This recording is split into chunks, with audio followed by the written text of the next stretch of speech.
News India में आपका हार्दिक स्वागत है। आज हम भारत की राजधानी दिल्ली के अंदर हम बात करें प्रहलादपुर से।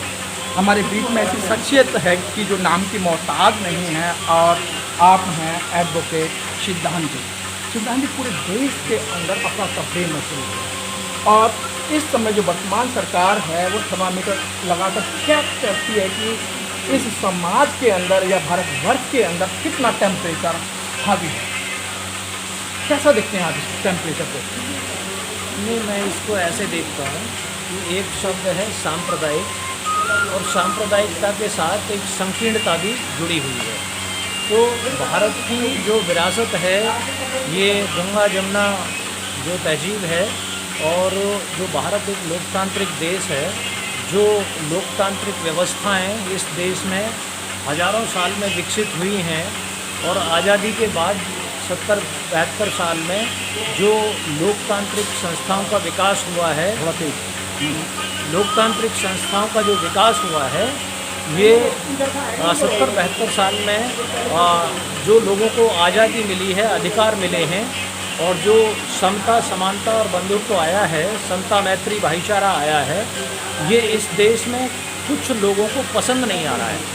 और जिन लोगों को इस देश में असमानता पसंद है, इस देश में ऊंच नीच पसंद है, जो इस देश की व्यवस्था में वो लोकतांत्रिक भावनाएं नहीं देखना चाहते हैं, ऐसे लोग आज उस जो परिवर्तन आया है उस परिवर्तन से खुश नहीं हैं, और वो आज सत्ता में आ गए हैं। और ऐसे लोग जो सत्ता में आ गए हैं, वो इस 70 साल में जो लोकतांत्रिक मूल्यों का जो विकास हुआ है, उस विकास को अवरुद्ध करने के लिए हर तरीके के षड्यंत्र और प्रपंच रचते रहते हैं।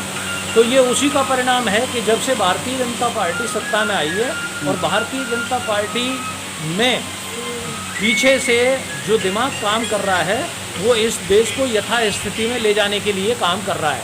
जो चंद लोगों का वर्चस्व स्थापित करने के लिए वो संघर्ष कर रहे हैं, या जो लोकतांत्रिक बदलाव हुए हैं उनको बैक गियर में डालने की कोशिश कर रहे हैं। उसी से ये उथल पुथल की स्थिति बनी हुई है। बघेल साहब, जब नोटबंदी हुई थी तो समाज की समझ में नहीं आया नोटबंदी है क्या।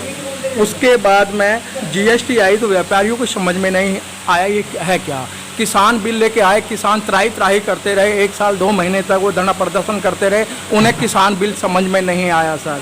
उसके बाद में 3 तलाक लेके आए सर, जो एक मुस्लिम समुदाय से संबंध रखता है, वो भी 3 तलाक मुस्लिम समाज को या और लोगों को समझ में नहीं आया सर। उसके बाद में अब अग्निपथ लेके आ गए, जो युवा त्राही, और सेना में जो लोग हैं वो त्राही कर रहे हैं।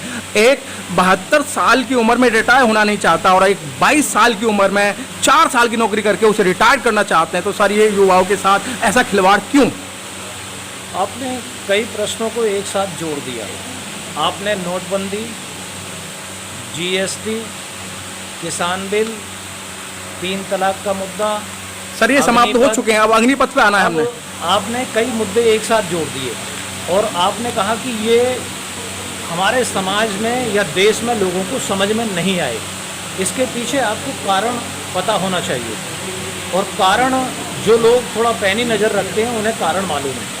कारण ये है कि जो आज सत्ताधारी दल है या सत्ताधारी तबका है, उसी तबके का इस देश के जो प्रचार तंत्र है, जो मीडिया है, उस पर कब्जा है।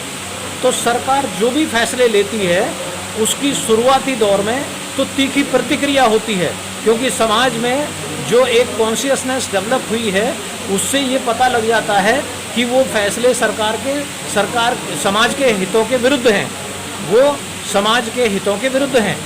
तो ये पता तो लग जाता है, लेकिन सरकार उन्हीं अपने गलत फैसलों को मीडिया के माध्यम से अच्छे एंकर खड़े करके उसी अपने गलत फैसलों को जनता के दिमाग में सही समझाने की कोशिश करते हैं, और वो एंकर 24 घंटे उन्हीं को समझाने में लगे रहते हैं। और उस मीडिया को हमारे देश का अनपढ़ अज्ञानी समाज देखता है, उस टीवी को, और टीवी में जो बताया जाता है उसको सही मान करके बैठ जाता है। और उसके जब उसे दुष्परिणाम नज़र आते हैं, तो तब उसे बहुत लंबे समय के बाद जब वो खामियाजा भुगत चुका होता है, तब उसके दुष्परिणाम उन्हें समझ आते हैं।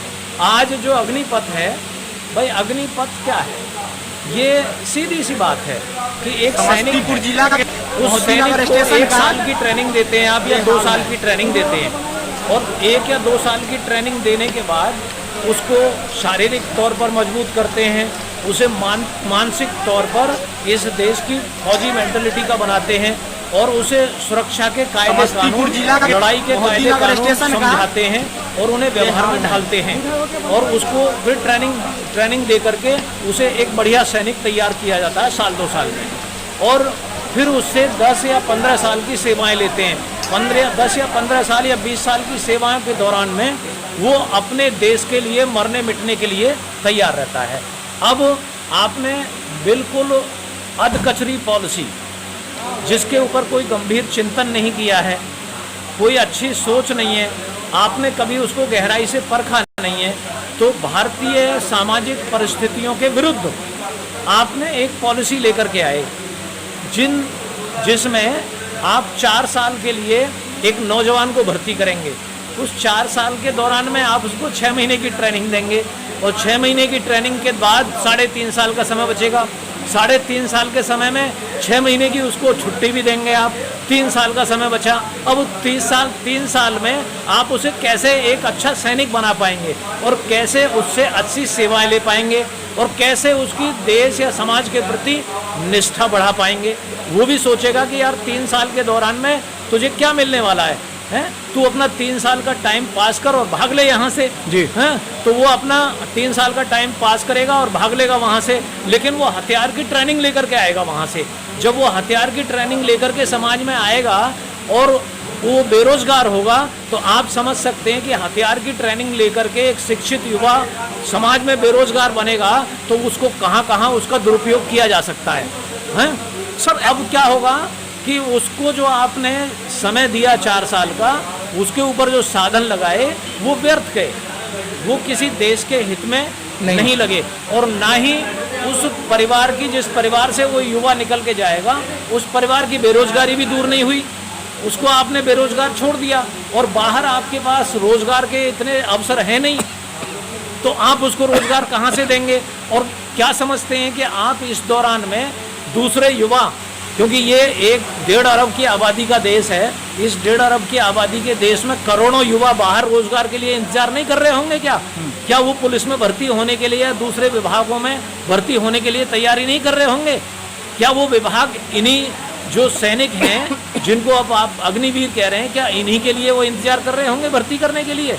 ये बहुत ही संकीर्ण सोच है, और एक बहुत ही, मैं तो कहूँगा कि बचपनी सोच है, जिसमें देश हित बिल्कुल भी नहीं है। ये देश की सुरक्षा के साथ खिलवाड़ है, सीधा खिलवाड़ है। तो खिलवाड़ कहें कि या कहें कि सरकारी बजट से, सरकारी पैसे से आपको ट्रेनिंग दी जाएगी, और फिर उन्हीं जो हमारे सैनिक हैं उन्हीं को आप किसी के यहाँ एक मजदूरी पर छोड़ दिया जाएगा। जब बेरोजगार होगा तो वो 10,000 और 12,000 की नौकरी कहाँ करेगा? अंबानी, अडानी और पूंजीपति। जाहिर सी बात है कि आप ऐसे लोगों के हाथ में उन्हें थमा देंगे जो उनका शोषण करेंगे जी, जो उनको 10,000, 15,000 रुपये, 12,000 रुपये देंगे और उनका शोषण करेंगे। तो ये एक बहुत देश के खिलाफ लिया हुआ फैसला है। और इसमें एक और मैं आपको बात बताता हूँ कि बीजेपी सिर्फ अपना चुनावी फ़ायदा टटोलने के लिए काम करती है, वो देश हित के लिए काम नहीं करती है जी। ये आज 2024 में चुनाव होने वाला है, तो युवा को रोजगार के अवसरों का अंबार दिखा करके उनकी वोट बटोरने की एक नीति है। लेकिन आज का युवा शिक्षित है, आज का युवा जागरूक है, आज का युवा इस बेरोजगारी की जो तपन से निकला हुआ है, वो आज इनके किसी भी फैसले को स्वीकार नहीं कर रहा है। तो इनको इसका दुष्परिणाम भुगतना पड़ेगा, इनको फ़ायदा होने की बजाय इसका बहुत बड़ा नुकसान होने वाला है। सर आप नुकसान की बात कर रहे हैं, किसान 1 साल 2 महीने बैठे थे, लगातार बैठे रहे, और करीब 800-900 किसानों की डेथ हो गई। उसके बाद में सरकार ने ही पसीजी। देखिए क्या है पसीजी, सरकार पसीजी। आपने देखा ना कि जनमत के सामने जी, हुकूमत घुटने टेक देती है, जनमत के सामने हुकूमत को घुटने टेक देती है। जनमत में बहुत बड़ी ताकत होती है, और जनमत ने हुकूमत के घुटने टिकवा दिए। 3 बिल वापस लेने पड़े, तीनों बिल वापस लेने पड़े। सर क्या इलेक्शन नहीं होते तो क्या ये वापस लेते ही है?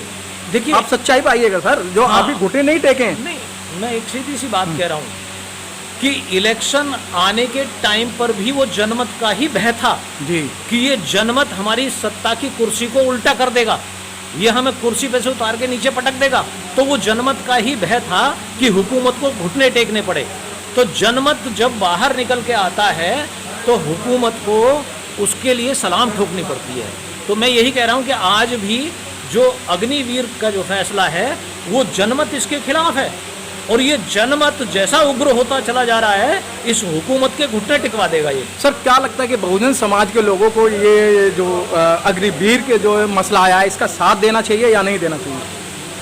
देखिए मैं तो कहता हूँ कि इस देश में सबसे ज़्यादा बेरोजगारी, अशिक्षा और अज्ञान कहीं है तो वो बहुजन के बीच में है, और इस अग्निवीर वाली जो पॉलिसी है इनकी, ये इसका सबसे ज़्यादा नुकसान इसी को होगा।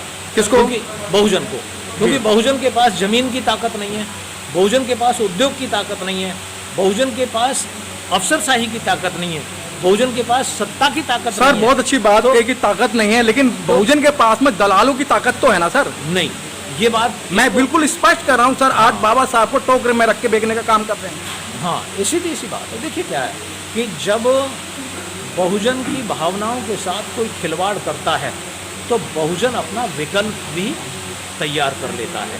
ऐसा नहीं है कि आज का बहुजन वो 70 साल पुराना बहुजन नहीं रहा है। आज इसी बहुजन में से बहुत सारे बुद्धिजीवी, चिंतन करने वाले और दूरदृष्टि रखने वाले लोग पैदा हुए हैं, और वो आज बहुजन के हितों की रक्षा के लिए रात और दिन संघर्ष कर रहे हैं। सर देश को 75 साल हो गए आज़ाद हुए और 18 साल मुझे इस प्रेस लाइन में हो गए सर। अब आते हैं लोग और लचीली बातें कहते हैं और फटेदार बोलते हैं और कहेंगे हम ये कर देंगे वो कर देंगे, लेकिन वो सर जब समाज में आपत्ति आती है वो कहीं नज़र नहीं आते हैं। नहीं, ऐसा नहीं है। आप समाज में एक तरफ देख रहे हैं, समाज में ऐसे भी लोग हैं कि जो रात और दिन समाज की बेहतरी के लिए ही काम कर रहे हैं। वो अपने परिवार को छोड़ करके, अपने सुख चैन और कारोबार को छोड़ करके वो समाज की बेहतरी के लिए ही काम कर रहे हैं। तो ऐसा नहीं है कि जो काम कर रहे हैं उनको नज़रअंदाज किया जा सकता है। जो काम नहीं कर रहे हैं हम उन पर फोकस ना करें, जो काम कर रहे हैं उनको शाबाशी दें। जी, अगर आप उनको शाबाशी देंगे तो उनका मनोबल ऊंचा होगा और वो और बेहतर काम करेंगे।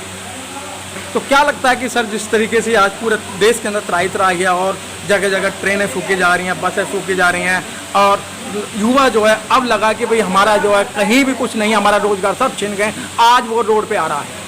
हाँ, उसे मालूम है कि हमारे अधिकारों का हनन हो रहा है। जो संवैधानिक अधिकार हमें मिले हुए हैं, जो लोकतंत्र में हमें अधिकार मिले हुए हैं संविधान के माध्यम से, उन अधिकारों पर कुठाराघात हो रहा है और उनका भविष्य अंधकार में नज़र आ रहा है। तो ये आज़ादी की लड़ाई इस देश में तभी हुई थी जब अंग्रेजों ने हमारे अधिकारों का हनन किया था जी। और अगर आज अंग्रेजों की तरह हमारे देश की चुनी हुई सरकार हमारे अधिकारों का हनन करेगी तो अंग्रेजों की तरह इन्हें भी सत्ता से बेदखल कर दिया जाएगा, और यही युवा करेगा जो आज का पढ़ा लिखा युवा। सर बहुत अच्छी बात की, सत्ता से बेदखल कर दिया जाएगा, लेकिन सर जिस ओर जवानी चलती है उस ओर जमाना चलता है। लेकिन सर सत्ता दो तरह से आपके साथ कुठाराघात कर रही है। अगर मैं सीधी सीधी बात करूं, एक पार्लियामेंट की तरफ से और एक सुप्रीम कोर्ट की तरफ है, उच्च न्यायालय की तरफ से। जब उनका संसद में कोई बात नहीं बनती है तो सीधे सुप्रीम कोर्ट में आते हैं और वो उस विधेयक को पास करवा देते हैं। हाँ, देखिए मैं एक बात और यहाँ कहता हूँ, वो बात मेरी लंबी है, उसको सुनने के लिए टाइम लगेगा, और ये आज सर 2 मिनट में से मैं 1 मिनट में कह देता हूँ इस बात को कि जिस संस्कृति ने आज इस देश पर अपना कब्जा करने की ठान रखी है, उस संस्कृति ने हर संस्था में अपनी पैठ बना ली है।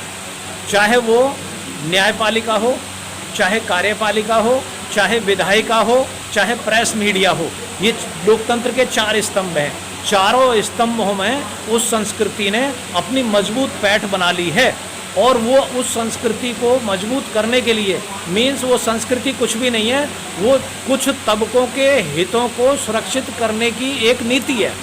वो संस्कृति कुछ तबकों के हितों को सुरक्षित करने की नीति है। तो उन्होंने अपने हितों को सुरक्षित करने के लिए हर संस्था में अपने लोगों का जमावड़ा इकट्ठा कर लिया है, और जब कभी उनके हितों की कहीं अनदेखी होती है या उनके हितों पर कहीं चोट आनी शुरू होती है तो वो सारे लोग एकजुट हो जाते हैं, चाहे वो मीडिया में हो, चाहे वो कार्यपालिका में हो, चाहे विधायिका में हो, चाहे न्यायपालिका में हो। तो आज यहाँ लड़ाई दो संस्कृतियों के बीच में है, एक बहुजनों की संस्कृति है और एक जो सवर्णों की संस्कृति है।